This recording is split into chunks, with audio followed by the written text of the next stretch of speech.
What's going on, everybody? You've got the card board coach here with your boy, Coach Co. And team, we've got a very special guest on the podcast here today. We've got Mr. Josh Madigan from the Hockey Cards Gong Show. How are you doing today, man? I'm doing awesome. How are you? I love it. I'm good. This is, I think you're the first repeat guest on the podcast, which I'm super Oh, excited really? about. Yeah, yeah, Oh. yeah. Hey, I gotta. Did I hear a little birdie come and say it might be your birthday today? It is my birthday today. Yeah, man. Well, happy birthday, man. Appreciate it. Appreciate it. I'm, another year older, hopefully another year wiser, Yeah. and hopefully a little wiser. It's We're here to talk about hockey. I'm excited because I guess the people who don't normally collect hockey would probably get a little bit more out of this episode than they normally would, and the people who do collect hockey will definitely appreciate an all hockey episode. So, I mean, let's dive into the elephant in the room, and that is $1 million bounty. Like David Adams, a day before the product releases, and by that product I mean Series 2, Upper Deck, flagship for those people who are just following along. The arguably the premier set or the most desirable set, I want to say, when it comes to hockey cards across all different I guess price points. It's kind of like that Mhm. middle. Um and $1 million bounty on the one of one. I mean, we were forecasting before before all of this about 100,000. I was saying for that one of one. How do you feel about $1 million bounty on this card? It's crazy. I think it's cool. It definitely got a lot of exposure for David Adams, which I'm sure is part of the goal. I think that they must want the card, so that probably factors into it too a little bit. But it's good for the hobby. It's hockey has been a very niche part of the hobby for a very long time, and still is, and probably always will be to some extent. But this is kind of a little bit of a coming out party, I think, for the hockey hobby. A little bit, $1 million bounty is going to get a lot of people interested and saying, okay, well, who is this Connor Bedard kid? And maybe should I buy a box of hockey and chase it and get a chance of hitting the lottery really and uh, pulling $1 million card out of a box. Yeah, it's very like Willy Wonka and the Chocolate Factory esque, right? Like, and we've seen this with other sports before, having bounties. I think it's very interesting to have one in the hockey card space. I was talking about this on a podcast yesterday. I think this all started with Alexis Lafreniere, um, where I I think that a lot of people were introduced to hockey, and that's you know, I think his young gun at one point hit like a $500, and people were kind of awestruck. It was during the pandemic. People were ripping. They realized hockey was super cheap. There was some hype around this kid. And a lot of the people that I'm talking about with Bedard now were kind of the same people that were excited to a certain extent about ripping hockey and getting a Laffy before. Now, Laffy didn't really pan out as he was supposed to. I think Connor Bedard already has more points in a season than Laffy ever has, which is actually pretty funny because he's 18 years old. But you're starting to see a lot of those people who are somewhat interested in hockey before really kind of dive in now. Like, how do you feel about that on you? Yeah, well, I think the Laffy case co is actually kind of interesting because I think it was probably good and bad. You're right. When you have these really hyped up talents that come into the league, whether it be like Wemby in basketball or other stars like in baseball, and Laffy certainly drew a lot of attention at the right time, probably more so than anything during that pandemic. I mean, you kind of think now, geez, what if Bedard came out in 2020? Could this even been have been more? But then it's also sort of that cautionary tale, right? Of that, these guys come in, or these kids really come in with a ton of hype. It doesn't mean that they're going to be the next Wayne Gretzky. Everything has to go right, and like that's one of the things too. And I'm sure we'll get into it. But when you look at all the the kind of mania over Connor Bedard and the especially the prices that we're at. It's like the people are like, what does he have to do to live up to this at this point? Yeah, I couldn't agree more. I mean, the fact that his young gun, I mean, it was $1,000 US. Obviously, at the beginning, it was crazy out the gate, right? It was like 1,000. I think some of the clips 1,000 on day one. Then they were about 800, 550. I think they've settled now around 350, and we'll see what happens. Um, it's. Let me ask you this: do you think he's a generational talent?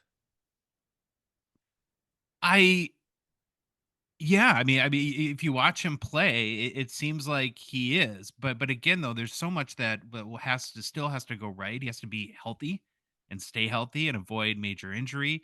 He is on the smaller side, and we could debate that for hours because he's definitely not alone. But these smaller guys, they seem to get hurt. Even if you look at his injury at the beginning of the year, the broken jaw. Had he been 6 foot, 6'1", he wouldn't have taken that shot to the face. It would have Yeah, been to the shoulder, yeah. and that caused him to but I do think he'll learn how to position his body and avoid major issues in that regard. Yeah, I couldn't agree more. It's I think he's a generational talent as well. I think that I saw him live his first game in Toronto. I think it was like game 3 of the season, maybe. Um, he has nobody with him. Like truthfully, that team is Yeah. terrible. It's awful. And he was noticeable on the ice as an 18-year-old, as someone who's undersized, as someone who's underweight. Almost a point a game as an 18-year-old is like unheard of in Mhm. this day and age in the NHL. Um, Obviously, like there's a lot more scoring now. We're in like definitely a scoring era of the league, so that definitely factors into maybe what he can achieve. Mhm.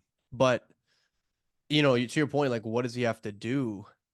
I mean, this guy's young gun is basically on par with like Matthews at this point, and like Matthews has two Richards, a Hart. It's on his way to his third Richard.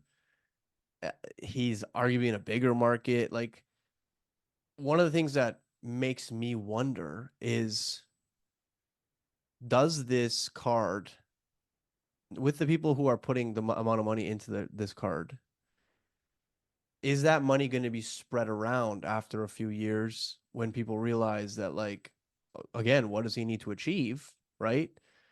Yeah. Are there areas of opportunity? Are there people that maybe want to own this card and have decided like I'm priced out right now, but I'm gonna buy someone else who I think is undervalued for the time being. Like we're about to go into playoffs, right? Like he's gonna be irrelevant for 3 months, Mhm. right? Like, and that's another thing I don't think enough people are talking about. Like as soon as April 18th hits, like Connor Bedard is irrelevant.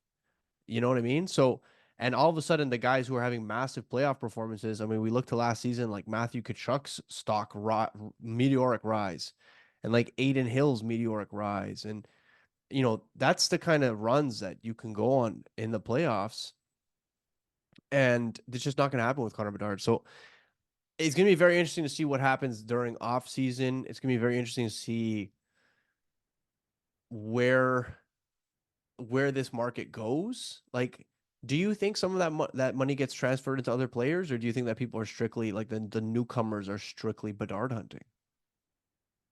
Well, I kind of prescribe a little bit to the theory that there's a certain pool of money that probably exists in the hobby, and that can fluctuate. I mean, it's not like an absolute dollar amount, but there's a relative kind of total amount of money that's probably available to the hobby. And so while a huge percentage of those dollars right now are kind of focused on series 2, that's going to create less available opportunity for other singles or other players or other products. And that's one of the things. So like my personal strategy with the whole Bedard chase has been, his Young Guns base cards are selling for a crazy amount right now. Those are very common cards that you will be able to buy one every single day, every hour of every day till the end of time. And so I'm going to wait until that, because there's going to be, you're right, there's ebbs and flows in every player's careers. There's down times, there's times when they're hurt, there's times when they play good. Maybe Macklin Celebrini grab some attention starting this summer, and the Bedard's not the shiny new toy anymore, and I might, look at some cards then, but right now I'm trying to take advantage of the other players that I in other sets that I've really coveted where maybe those dollars aren't quite as available and you can get some relative deals or have less competition for some of those cards. That's exactly what I'm doing. Like, I feel like, I'm like, while you guys are all looking over there, like, I'm gonna start accumulating these guys. Mhm. Especially because, like I said, he's gonna be irrelevant in like a month's time. And so, like, I'm kind of buying for playoffs right now. I also find that a lot of people are liquidating. They're trying to free up Sure. capital, potentially to like buy boxes and do this chase and to maybe even buy like raw Bedard Young Guns. And I'm like, at some point, this is all gonna kind of sift out, and I'm gonna end up, I hope, with things that are undervalued and were purchased undervalued. And so it's about the right combination. Um, and then all of a sudden we're flying, right? Like, so for me, a guy, and I don't normally like shout things out, but I was like, it's an all hockey episode, like fuck it. A guy that I'm looking at and buying regularly is like Svechnikov. Like, this is a guy Yeah. who has been injured for a good chunk of his career, but also this season. He's a natural goal scorer who's gone on absolute tears. I think at one point this season he had like 10 goals in 4 games. Carolina looks unbelievable. Um, they just got Freddie Anderson back. They got Kuznetsov. Whatever he ends up doing, I mean, is a plus. This Mhm. is a team that always kind of makes it to like second, third round, and there's a chance that they actually go on this run, especially because teams like New Jersey have underperformed, and truthfully, like, you have the Floridas, Boston, maybe the Leafs, but Tampa doesn't look like the team that they once were. So I think that there's like some a little bit of opening in the Eastern Conference. And I think that he might be the guy that could take this team by the balls. Like, Mhm. they just haven't had him as him, I think, during a playoff run. And this is a guy who was drafted second overall. Like, it's not like he didn't have hype coming in. I think his cup, you posted about this like probably a month or so ago. Like, his first cup sale and God knows how long was like 6x what it sold for, back Yeah. in 2019, right? So, um, yeah, he's a guy that I definitely think has I mean, his PSA 10 is like $80, bro. Like, and that's Canadian. Like, it's like $50 US, like Well, there's 60. so many guys like that, and again, I'm gonna kind of jump on this too, because and I like you never do this, and so Yeah. this is not advice. Don't Yeah, I'll yeah. probably lose my shorts. Yeah. Nobody can predict the value of future hockey Exactly. cards. Nobody of any Yeah. sport card, but very similar. I've been kind of targeting a guy on the same team actually. I don't know if you followed Seth Jarvis at all. Of course. I His love stuff that is kid. is I got his, nothing. yeah, yeah. It's nothing, and he's a guy, and I'm kind of along the same lines. I'm like, if they make a little bit of a playoff run and he has a couple decent games, right now again, it'll probably blow up in my face, but that's those are. I think we're just talking about kind of some of the, if you don't have the stomach for a $300 plus US Yeah. Series 2 hobby Yeah. box where you have a 12% chance of getting a Connor Bedard anyways, Yeah. then and that's like one of the things that I've really pondered over the last couple weeks is how, and I understand like how upset people are with the pricing. I understand that flagship is, a set collectors and that they're used to, and it is the largest single price increase ever Yeah. in flagship. Yeah. And so I get all that, but I've heard a lot of people like frustrated to the point where they're like, I'm getting out of the hobby. And it's like, I don't understand. There's so many I could never have a Connor Bedard card in my life and have an awesome experience and a great collection and a valuable collection. So I think that the hoopla has like gotten to such an extreme that it's, maybe it's gotten out of perspective for some people a little bit. I agree. It's funny. It's like the easiest way to get engagement right now is just to talk about Connor Bedard's pricing. And Yeah. like the hockey card community is notoriously just uh very passionate Oh yeah. about what they're passionate about. And there's a lot of old heads that are just absolutely losing it right now with pricing, with I mean, mainly pricing, whether that's like the pricing of his card itself or like the Series 2 product. And, to your point, you can easily just maneuver around it. Literally just buy around it. You don't have to buy that product. You don't have to buy his young gun. Like you can go out and purchase players you actually already before that card even existed, before he came into the league.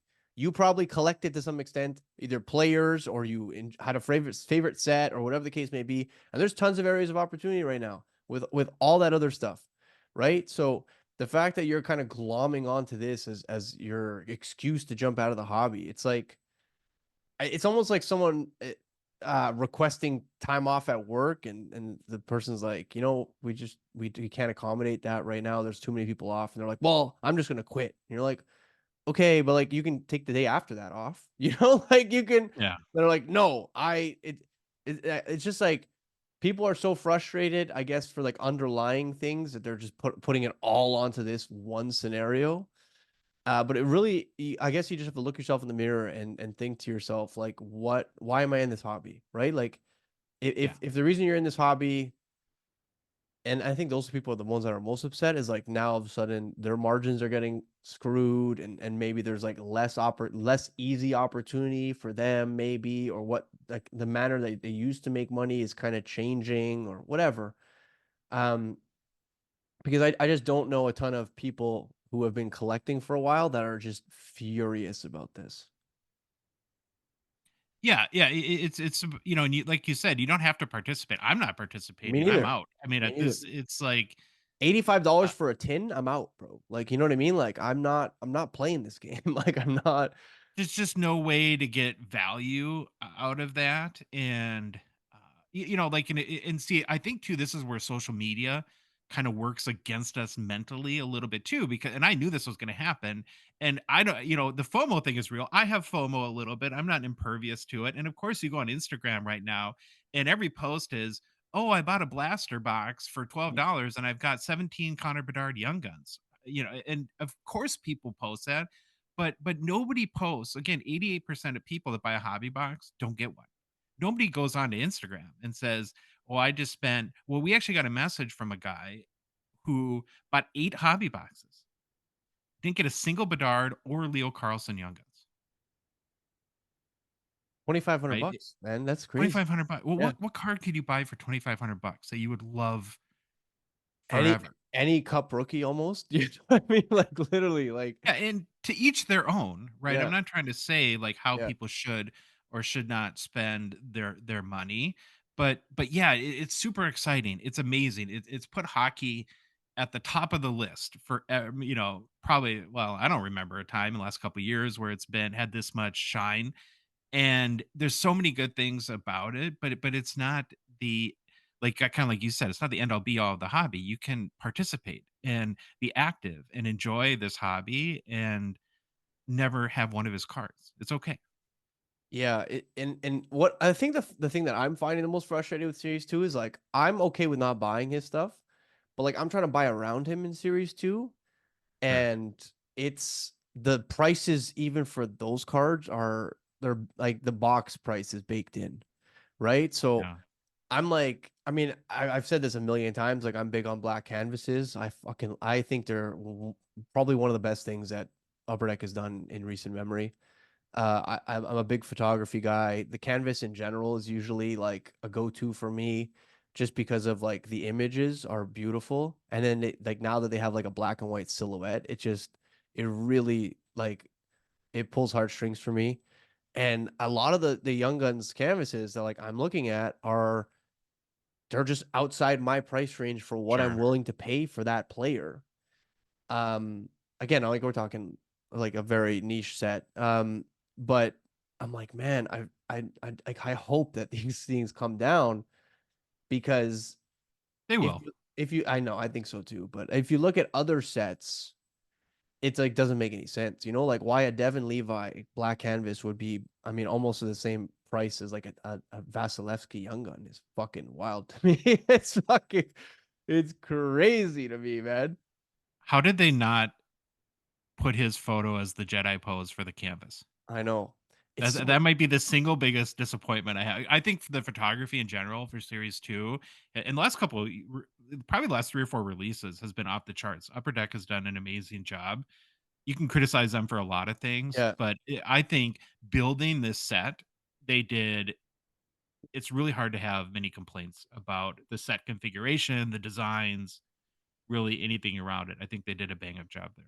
Even the way that they change the packs, it's like it's so much Yes. more entertaining than having like a dead pack. You know what I mean? Like the fact that like every pack has somewhat of a hit is like it's way better. Yeah, yeah, when you would open a pack and end up with an honor roll, Yeah. and you're kinda Yeah, we're yeah, getting yeah. super geeky on hockey here, but Yeah. it it's like, "Oh, really?" Or, but, I think actually honor roll will be going away too, so which I'm happy about. I love it. I can't believe you're upset about the Devin Levi photo, man. I thought it was gorgeous. I think it might be I on do like the photo, but it's like, how do you not? It's like that's his kind of iconic sort of I know. pose is that Jedi sort of meditation thing that he does, but It might be the it's like nicest card. Keep a going, bro. locker room photo, right? Yes, it might be the nicest card in the set, bro. I love it. Yes, I was obsessed. There's several photos in that set where I'm like, oh, I need this so damn bad. I can't even tell you. So I'm excited. I'm excited for things to come down a little bit. Again, I think that there's gonna be plenty of opportunity to buy. I wouldn't be surprised if some of the quick money has already shifted out of hockey or their attention span is kind of gone and like they're into NFL free agency because like yesterday was a pretty big day, so was the day before. Yeah. So you're gonna see things spread out a little bit more, I think. There's gonna be a few baseball releases coming up that are probably gonna like take people's money. So I think for the last week we had maybe the most hype we maybe ever will have in the hockey market, which was like actually super surreal to be a part of. Like I had random people reach out to me constantly about hockey cards. Yeah, when we're recording this a little bit earlier than it comes out, but the one maybe thing I would throw back at you is almost serendipitously, the kids had 8 points the last 2 games. Last night, he had a 5-point game. So I don't that probably isn't gonna slow down the hype in of itself much either because and saw it coming. They're playing Anaheim, and so I was like, this is probably if you wanna watch him maybe get a goal scoring opportunity, this would be a decent game to watch. Yeah, it's interesting. Imagine once they actually start getting some line mates for them and they actually start building out that team because they are probably 4 or 5 years away from being competitive. Yeah, like if he had a guy that could set him up They have nobody. They regularly. have nobody. Like who's on that top line? Felino? Well, I think it was not Taylor Hall, Tyler Johnson, maybe last night a little bit. Yeah, I mean they've had so many injuries too. They have Taylor Hall kind of go down for the year. Lucas Reichel has been a massive disappointment Don't remind me. this season. So Yeah, remind me. he looked like he could maybe, and who knows, maybe he'll figure it out. Um, he could have, could have been a line mate for Bedard potentially. Well, and that's the other thing. Like, we talk about maybe sort of market threats for Connor Bedard. You look at these last couple years, and the sophomore slump thing is kind of real. Matty Beniers has been terrible Yeah, this yeah, year. The yeah, reigning Calder winner yeah. and And even Matt Cider. Matt Boldy fell off a cliff like to a certain Yeah. extent too, right? He's been playing better, but I mean they both had like really bad starts to the year. Um, Well, Cider won the Calder and had a bad second year, and now has rebounded yeah, a little bit this yeah. year. So, will that happen to Bedard? I don't Yeah. know. And then Owen Power was like he was a first overall draft pick, but he was a defenseman. You know what I mean? So like there's been like it's been an interesting and we've talked about this at the expo several times where like hockey was almost in a little bit of a lull for like hyping up new prospects. So I think a lot of this is kind of like pent up. And Yeah. I mean, people have been either making money or saving money or whatever the case may be and just kind of like waiting on the sidelines for this opportunity. Talk to me about what does this mean long term for hockey? Like this $1 million bounty, it's the third most expensive hockey card ever sold when it eventually gets cashed. Mhm. I mean, how crazy is that? Do you know what I mean? Like hockey cards have been around for 100 years. And There's only 2 that have ever sold for more than this card would have. And one of them was a PSA 10 Gretzky Tops, and the other one was a PSA 10 Obici Tops, right? Like, what does that mean for hockey? Well, I think that that's a loaded question. I think it means a lot of things. Hopefully, it brings new people and fans into collecting, and I think that's another, where I give Upper Deck and actually the NHL finally a little bit of is for how bad it seems like they dropped the ball in marketing Connor McDavid. Yeah. They have gone all out on Connor Bedard, and it's a good thing. It's you have a, he's a transcendent talent, meaning that he has the ability to not just appeal to hockey fans, but to bring general sports fans into hockey Yeah. because it's must watch TV or video, or you're going to stop and watch his clips on social media if you're a kid. And so I think that, for the game, not just the hobby, that it has a good chance to, um, you know, help grow a little bit. I think he's already raising the bar on certain, it's funny, like we report on a lot of like first sales and record sales. A number of his for instance, the first clear cut Young Guns had sold was the most ever spent on a raw Young Guns clear cut Really? Ever? ever. Really? And that's happened in a number of these early series 2 cards where it's just like he's like leveled up the market value of these cards instantly. And it's not like Clear Cut's His been around for, but it came out in 2016, That's what right? I So there mean. are Yeah, yeah. Austin Yeah, Matthews Austin Clear Cut. Matthews, I know. And Yeah. there's graded ones that have sold more. Yeah. And we'll see when the first graded PSA 10s come back. But for a Yeah. raw one, wasn't even close, Co. The exclusive is about to absolutely pop. It's finished tomorrow, and I think it's sitting at like 11K Canadian right now. On Slab Sharks on eBay. Yeah. The Outburst too, I think it's number 25. Now we don't have a lot of information for these outbursts because they just released these about a year ago. Yep. Um, but that one's sitting like well over 20 US. Like it's Mhm. I mean, to your point, like I think a lot of his cards are going to set records. It's just For a while. bananas. I mean, even imagine what a high gloss would do. Mhm. Like if the because like they're out there, so the one of one's worth $1 million. How much is the high gloss? A hundred Mhm. thousand. And, Like, and I think the best thing for the hobby is for that one of one to never get pulled. you think so? Right? Or for a long time. And actually, I'm really pleased that it's made it even this far because that keeps that chase alive, right? Yeah, It's always out there. It's always yeah, a possibility, and that, it's that whole lottery fantasy, right? Drives so much in this hobby. And if you really kind of try to break down like why does this stuff happen? It's like people want to get on the ground floor of a stock like a Google, right? yeah, It's not as sexy when it's matured and it's a blue chip. yeah, And so whether you want to buy a hobby box because you could maybe become a millionaire, or you want to get a Connor Bedard Young Guns now before you feel like you'll be 3 years from now when it'll be worth double or triple or whatever, you think that's just so compelling to people. So as long as that card stays in a pack, that sort of fantasy stays alive with people. I think it's crazy that like there's a lot of people sitting on sealed cases of this, and they will for like maybe ever, and so that card may never get pulled. So let's say it gets pulled today. Do you think that lowers box prices? A That hundred, has an effect? 100%, a hundred Yeah. percent. I By how think much?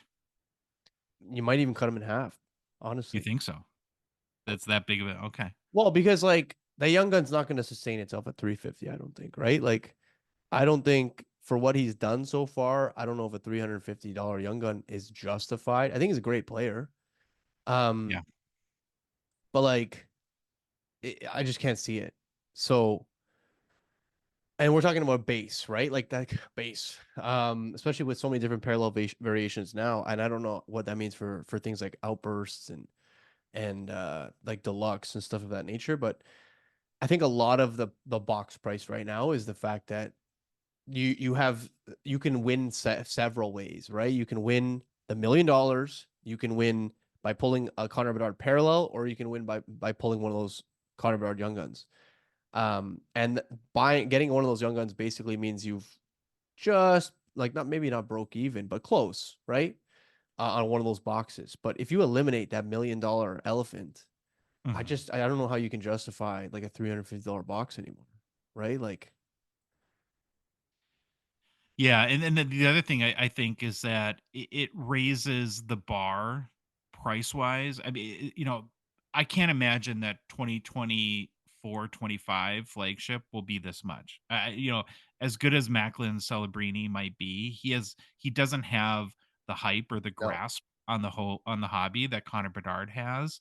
And at the end of the day, like, again, nobody likes where the prices are at, but if we vote with our wallets here in this hobby, and the yeah, prices, we have to acknowledge as collectors that the prices are where they're at because people are buying it. It's yeah, the same thing with like yeah. 2023 OPG. Right now here in the US at David Adams, it's up to $180 a box. OPG paper. If I would have said a year and a half ago, Coach Co, I predict OPG paper will sell for $180 a box. You would have laughed Absolutely. at me and thought I was 100%. an idiot. But people are still buying it though, right? Like that's Yeah, why, it's sold out everywhere. yeah. Nobody can get it at any local card shop. And so I think that like this has permanently raised the bar though for box prices. Like I don't think it's permanently raised it to 350, but I think it's permanently No. raised them to like 200, 220 It'll maybe. never go back all the way. Yeah, No. that's not how it works, right? No. Absolutely not, right? Like because people that they're going to rip now, you know? And so my my question and maybe you can kind of chime in on this is like okay, so now boxes are more expensive, and therefore, by default, the cards that you pull in them are more expensive, right? So let's say you pull a Macklin Celebrini next year, and he's a pretty good player, but not an amazing player. But his young gun still debuts at like 120 in order to cover the cost of the box, or 150, right? Yeah. Because it's all relative. Does that mean then that there are a lot of undervalued players, and do those undervalued players end up kind of, being matched up one for one, like a Mikko Rantanen and like a Braden Point, for instance. I mean, he's having a terrible season this year, but like a Mikko Rantanen and like a Macklin Celebrini, like does that at some point does that kind of like enough people see that this guy's actually really good and his young gun is $25 and this guy is like entry level, right? Because like I don't know, you kind of see it sometimes with basketball. Um, and maybe not as far back, but you see guys from like 2018 when like prices were still cheap, like Jason Tatum, and his stuff has kind of gotten to a point where it makes sense versus some of the newer guys. Maybe not Wemby, but some of the other guys. And so I'm curious, and again, like I want you to weigh in on this. Like, do you think that eventually the guys who are undervalued, uh, if there's a bit of a leveling off or like a raising in those prices? I don't know. It's a whole ecosystem, right? And so you have to like think about, well, how does the Bedard affect? How does it affect the ecosystem? Does it make the entire ecosystem bigger? Does it just change pockets of that ecosystem? Like one of the things, like when you really study the hockey market itself, that you learn is that there's the criteria for like if you want value, like cards that have value, cards that have the ability to drive value. First of all, you have to be able to separate now because there will be probably over 1,000 different Bedard rookie or rookie year cards, however you want to distinguish it.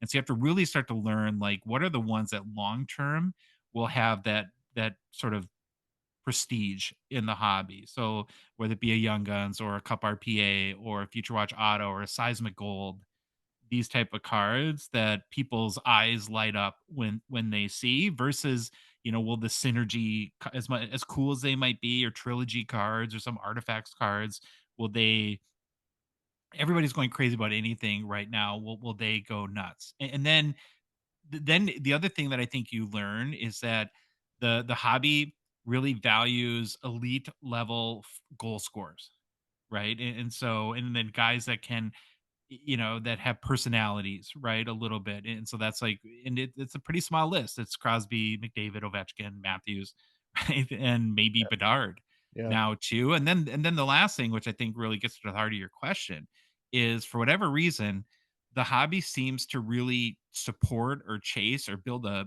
value around one, maybe two players a team, depending on the market, right? And so like that's why Nico Ranton is an awesome player. He's a crazy good player. Go look at his stats the last, and it's not just 1 year, it's multiple years, but he's on a team with Nathan McKinnon and Cale Makar. Yeah. So where if you're an Avalanche collector or you want to look at players on that team, you're putting your first dollars into either probably Makar and then even McKinnon, as weird as that sounds, because McKinnon's been unbelievable I this know. year. And there's just doesn't seem to be enough steam left for a guy like Nico Rantanen. And so if you're a PC guy or collector, it's awesome, right? Because you're not paying through the roof, but then it becomes somewhat inexplicable at times when you look at these guys like a Kucherov or Rantanen or typically a Braden Point or like a Rope Hints at times in like Dallas, where or even in your team, like right, a guy like William Nylander. I I mean, was he thinking the has to. same thing when you were talking about. I was like, William Nylander's like right up there, right? I just don't think he's ever gonna. There's tiers to these players. There's an elite tier, and it's a very very small group. I agree with you, man. I think so too. I do think that having more eyes is going to result in like some residual bump ups when there's massive performances in the right like under the right circumstances. But I don't think that if you were to go out and buy every player you think is undervalued because like you watch a ton of hockey, Yeah. I don't think that's going to necessarily translate into like all of those guys' prices going up like a flood. You know what I mean? Like I just don't think that that's what's going to happen. But I do think that because there's going to be so many eyes, there's probably going to be more people watching NHL playoffs this year than probably ever. Um, and that's just my 2 cents. I think because they're excited Mhm. about the NHL. Now this is like to your point, NHL's done a really good job. Upper Deck's done a really good job of like bringing people into the league. And so I think there's every time I talk to people who don't watch hockey, their one response is that watching NHL games, specifically in person, is one of the best experiences that they've had at a sporting event. And Oh, so it's awesome in person. You're right. unbelievable, right? So and in a lot of these markets, it's like somewhat affordable based on like versus their other teams. So I think there's a lot of opportunity there, and with that, a lot of eyeballs, and I think that there will probably be more people buying this postseason than last. That's my 2 cents. That's what I'm banking on. Obviously, like you don't have to tail me. I could be wrong. I'm not usually wrong, but I've been wrong lots, right? Well, it's pure guessing. Like I said before, Yeah, anybody that claims that they can tell you what cards are going to go up or down is just lying because they wouldn't be on a podcast or a YouTube video or in person. They would be on a yacht somewhere in the Mediterranean Sea, right? you're Because 100% right. that's how. And I think that with all this to me, I'm really thinking about going back to just the sheer volume of cards that we have for players now and the importance of picking the right cards. So I'll give you an example. The 2023-24 Star Rookies set comes out. It's a box set. It's basically a base set of rookies. It's Yeah. guaranteed. It's actually a very if you got a kid that really wants a Connor Bedard rookie, it's probably the best way to go Yep. right now. Well, and there are some like super short print inserts, and one of them's a sticker auto. So it's I think really tough chase. The first one sold for 3,000 I bucks. saw that. So you have a Bedard Star Rookies sticker auto that's $3,000. Is the most ever spent for any Star Rookies card. And that's I don't think will shock anyone. But you have to think if you I hope you really really love that card if you spend for 3,000 because when there's 1,000 different Connor Bedard rookies and let's say it's 300 different autos, where's that one gonna be ranked in most collectors' mind as far as which is the most desirable Connor Bedard auto. And so I think like that maybe people are getting caught up and swept up in all the excitement and hype. And I would question maybe if that is that if you couldn't get that card 6 months from now I for agree. six, seven, $800. I agree with you. I mean, that's also one of the reasons why I try to advise against people ripping artifacts. Like before, like when it was like everything was in a Team Canada uniform or it was a redemption or Sure. and I was like, listen, you might be able to hit a Bedard, but like by the time that redemption comes back, like it's there's gonna be maybe 30 or 40 more desirable cards, right? Like it's and it's tough. It's very tough. I don't know.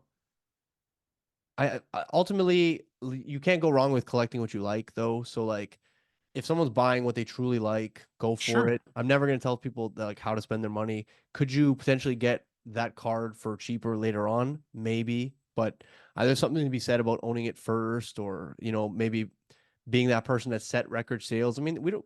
There's a lot of people in this hobby that don't give a shit about money, right? They don't. The money's not really a thing. They don't really. They're like, oh, like yeah, I want that card. I'm gonna go buy it, right? So, um, although Well, that okay, might so not I be, have a question along those lines. This is the number go one for it. question I've been thinking about, Go and for it. I wanna hear your answer because I Yeah. don't know, and I think this gets to the heart of what you're talking about. What percentage of people right now that are chasing and buying Connor Bedard do you think are truly love him as a player and want to PC him and buy his cards and never resell them versus people that are thinking, "I'm gonna strike it rich"?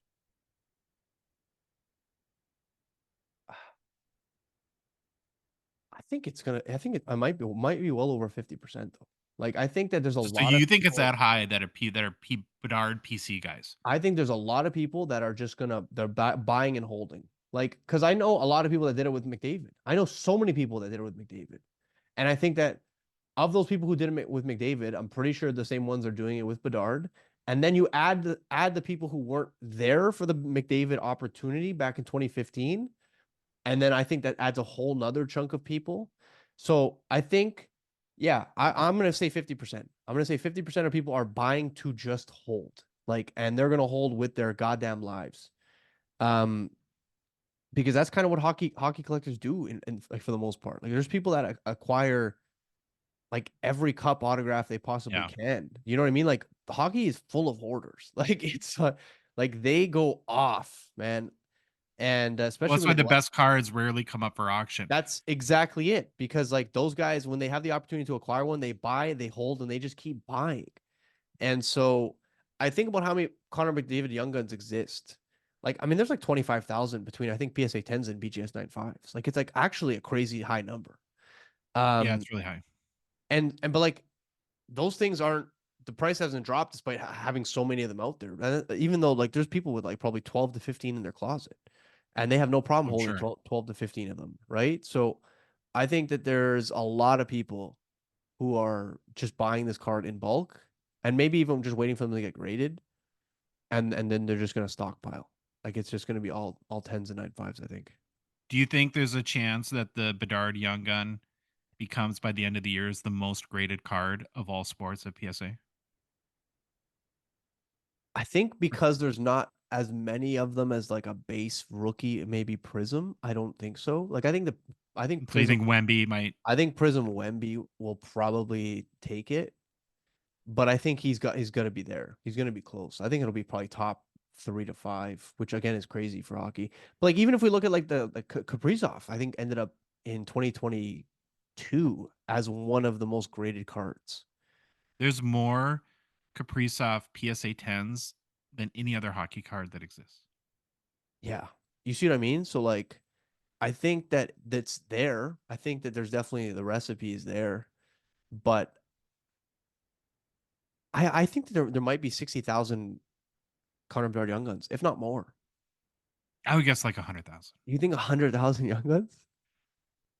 Oh yeah, I think this was printed a lot. Like the one benefit that the hobby businesses, the industry side has had is he didn't come out of nowhere. This has been like a Yeah, yeah, 2-year yeah, buildup, and yeah. so there's been a lot of time to prepare and we're going to see more sets this year that are coming out.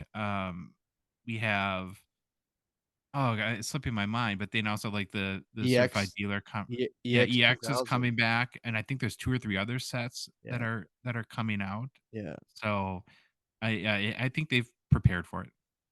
Bro, that's nuts. 100,000 is crazy. Yeah, I mean, I'm curious to see what happens. I'm excited to be a part of this. I mean, I'll be here. I've been here before. I'll be here after. You know what I mean? It's just a matter of like figuring out how to operate, how everyone else is operating right now. And man, I want to thank you so much for jumping on the podcast and talking hockey with me. I hope you guys enjoyed this conversation as much as I did. If you haven't already, you need to check out Hockey Cards Gong Show on YouTube, Spotify, Apple, Spotify, wherever. It Apple, kind of goes wherever. Yeah. everywhere, Instagram. I'll leave a link in the description. Josh, do you want to share anything with the audience? No, I just want to say happy birthday again. I hope you have Thank an you. awesome day. And it's fun to chat hockey anytime with a fellow collector. And so I really appreciate the invite. Appreciate you. Team, I hope you enjoyed this week's episode of the Cardboard Coach featuring Josh Madigan of Hockey Cards Gong Show. I hope you guys have a wonderful rest of the day. Coach Co and Josh are out of here. Peace.